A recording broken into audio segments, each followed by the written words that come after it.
வணக்கம் மக்களே. தமிழ் சினிமாவில் எத்தனையோ நடிகைகள் அறிமுகமாகறாங்க. ஆனால் ஒரு சிலர் நம்மளால் மறக்க முடியாத ஒரு நடிகையாக நம்மளுடைய மனதுக்குள்ளேயே பதிந்துருவாங்க.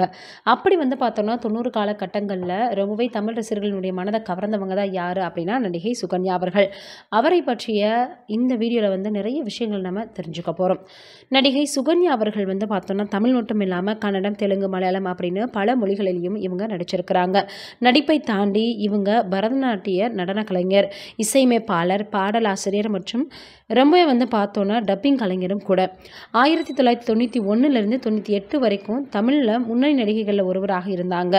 அழகு மற்றும் திருப்பதி திருக்குடை திருவிழா ஆகிய 2 பக்தி ஆல்பங்களையும் இவங்க இயற்றியிருக்கிறாங்க. 1969 நவம்பர் 25ஆம் தேதி பார்த்தோன்னா இவங்க பிறந்திருக்கிறாங்க. இவங்களுக்கு பார்த்தோன்னா சுகன்யா அப்படின்ற பெயர் பின்னாடி தான் வந்திருக்கு. ஆனால் இவங்களுக்கு தாய் தந்தையர் வைத்த பெயர் என்னவோ ஆர்த்தி அப்படின்றதான். அதற்கப்புறமாக பார்த்தோன்னா இவங்க 1991லேருந்து நடிக்க ஆரம்பித்தாங்க. இவருடைய கணவரை திருமணம் பண்ணி ஒரு வருடத்திலேயே இவங்க பார்த்தோன்னா விவாகரத்தம் பண்ணிட்டாங்க. கலைமாமணி விருதையும் வாங்கியிருக்காங்க. புதுநெல்லு புதுநாத்து அப்படின்றதான் இவங்களுடைய முதல் திரைப்படம் அப்படின்னு சொல்லலாம். கிருஷ்ணவேணி அப்படின்ற ஒரு கதாபாத்திரத்தில் நடிச்சிருந்தாங்க. அதற்கப்புறமாக சின்ன கவுண்டர் அப்படின்ற திரைப்படத்தில் நடித்தாங்க. இதில் சிறந்த நடிகைக்கான மாநில திரைப்பட விருதையும் வாங்கியிருக்காங்க. இதில் என்ன ஒரு விஷயம் அப்படின்னு பார்த்தோன்னா இவங்க பள்ளி படிக்கும் பொழுதே இவங்களுக்கு நடிக்கிறதுக்கான வாய்ப்பு வந்திருக்கு. அப்போ இவங்க பார்த்தோன்னா வேண்டாம் அப்படின்னு சொல்லிட்டு வந்திருக்கிறாங்க. ஆனால் இவங்க வீட்டு வர்றதுக்கு முன்னாடியே பார்த்தீங்கன்னா இவங்களுடைய நடனத்தை பார்த்துட்டு ஒரு பள்ளி விழாவில் நடனத்தை பார்த்துட்டு பாரதிராஜா அவர்கள் பார்த்தோன்னா அவங்களுடைய வீட்டுக்கு படையெடுத்து போயிருக்காங்க. அதற்கப்புறமாக இவங்களை நடிக்க வைக்கிறதா வேணாமா அப்படின்னு பல எண்ணங்கள் அவங்களுடைய பெற்றோர்களின் மனதுக்குள்ளே எழுந்திருக்கு. அதற்கப்புறமாக பார்த்தோன்னா இவங்க இப்படி வீட்டுக்குள்ளே இருக்கும்போதே இவங்களை தேடி வராங்க நடிக்கிறதுக்குன்னு. நிறைய முறை பார்த்தோன்னா இவங்க வீட்டில் இல்லைன்னு சொல்லி திருப்பியெல்லாம் அனுப்பி வச்சுருக்காங்களாம். அதனால் நிறைய படத்தை மிஸ் பண்ணியிருக்கிறாங்க நடிகை சுகன்யா அவர்கள்.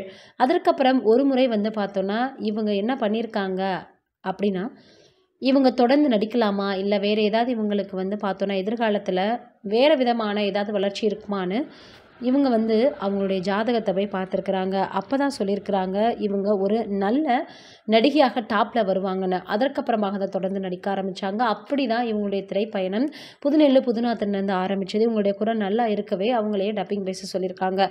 அப்புறம் பார்த்தோன்னா இவங்க ரொம்ப பாடல் எழுதுறதில்ல பாடுறதில்லன்னு ஆர்வம் காட்ட ஆரம்பிச்சிட்டாங்க.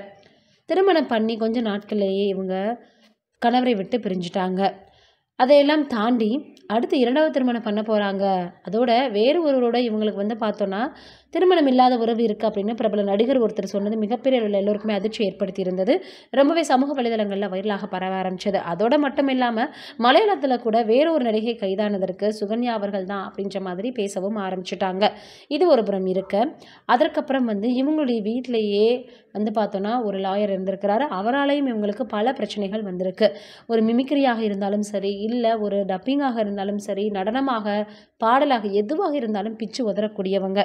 அந்தளவுக்கு பள்ளி படிக்கும்போதே ரொம்பவே தைரியமாக கட்ஸாக இருந்திருக்கிறாங்க. அந்த மாதிரியாக இருந்தவங்க தான் வாழ்க்கையில் பல கஷ்டங்களை அனுபவிச்சிருக்கிறாங்க. இவங்களுடைய நிறைய பார்த்தோன்னா கதாபாத்திரம் ரொம்பவே நம்மளுடைய மனதில் ஆழமாக பதிஞ்சிரும். அதில் சின்ன கவுண்டர் திரைப்படத்தில் அவங்களுடைய கதாபாத்திரத்தை நிச்சயமாக மறக்க முடியாது. அதுலேயும் மனோரமா ஆட்சி அவர்கள் கூட இவங்க பேசக்கூடிய டைலாக் இன்னுக்குமே எல்லோருடைய மனதிலையுமே பார்த்திங்கன்னா ரொம்பவே ஆழமாக பதிஞ்சிருக்கு அப்படின்னு சொல்லலாம். இப்படி எத்தனையோ திறமைகள் இருந்தும் ஒரு சிலர் பார்த்திங்கன்னா சரியான அவங்களுடைய நிஜ வாழ்க்கை அமையாததுனால பல கஷ்டங்களை இவங்க அனுபவிச்சு வராங்க அப்படின்றதா உண்மையும் கூட. அப்படி தான் நடிகை சுகன்யா அவர்கள் ரொம்பவே கஷ்டப்பட்டிருக்கிறாங்க. 2002 கன்னத்தில் முத்தமிட்டால் அப்படின்ற திரைப்படத்தில் பார்த்தோன்னா இவங்க தான் நடிக்கிற மாதிரியாக இருந்தது அப்படின்லாம் கூட சொல்லிட்டு இருந்தாங்க. இதையெல்லாம் தாண்டி பல விஷயங்கள் பல பார்த்தோன்னா அவங்களுக்கு ஏற்பட்ட பிரச்சனைகள் இதையெல்லாம் தாண்டி அவங்க வாழ்க்கையில் ரொம்பவே ஜெயித்து வந்தாங்க. அதற்கப்புறம் சின்ன திரையில் பார்த்தோன்னா ஆனந்தம் அப்படின்ற சீரியல் நடிக்க ஆரம்பித்தாங்க. மலையாளத்துலேயும் இவங்க சீரியல் நடிச்சிருக்கிறாங்க. ரியாலிட்டி ஷோக்களில் வர ஆரம்பித்தாங்க. அதற்கப்புறம் கெஸ்டாக அதே போல் சின்ன திரைகள்லன்னு நிறையவே அவங்க தோன்ற ஆரம்பித்தாங்க. மறுபடியும் ரீஎன்ட்ரி கொடுக்க ஆரம்பிச்சிருக்கிறாங்க. நல்லபடியாக இவங்க திரைப்படங்களில் இன்னும் நிறைய நடிக்கணும்னு நம்மளுடைய சார்பாக அவங்களுக்கு வாழ்த்துக்களை தெரிவிச்சுக்கலாம். அதே போல் நவரச நாயகன் அவர்கள் கூட இவங்க இணைந்து படம் நடிக்கிறாங்க அப்படின்லாம் கூட எல்லோரும் பேசி வந்துட்டு இருந்தாங்க.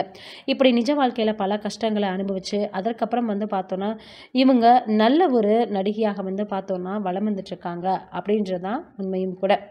இப்படி ஒரு நல்ல நடிகையாக இருந்தும் கூட நிறைய விஷயங்கள் அவங்களுடைய வாழ்க்கையில் ரொம்பவே கஷ்டப்பட்டுருக்குறாங்க. எந்த ஒரு வெற்றியாளருக்குமே ரொம்பவே ஆரம்பத்தில் இருந்தே அவங்களுக்கு நல்லது தான் நடந்திருக்கு அப்படின்னு நிச்சயமாக நம்மளால சொல்லவே முடியாது. ஏன்னா அந்த அளவுக்கு அவங்க வாழ்க்கையில் பல கஷ்டங்களை அனுபவிச்சு அதிலிருந்து அவங்க முன்னேறி வந்தவங்களாக தான் இருப்பாங்க. அந்த அளவுக்கு அவங்களுடைய வாழ்க்கை நிறைவே அவங்களுக்கு கற்றுக் கொடுத்துருக்கோம்.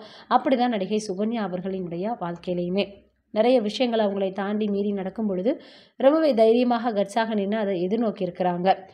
உண்மையிலேயே இது போன்ற நடிகைகள் தமிழ் சினிமாவுக்கு மறுபடியும் கிடைக்கிறது என்னவோ அரிதுதான். நீங்கள் என்ன நினைக்கிறீங்க சுகன்யா அவர்களை பற்றி அப்படின்றத மறக்காமல் கமெண்ட்டில் சொல்லுங்கள். நன்றி, வணக்கம்.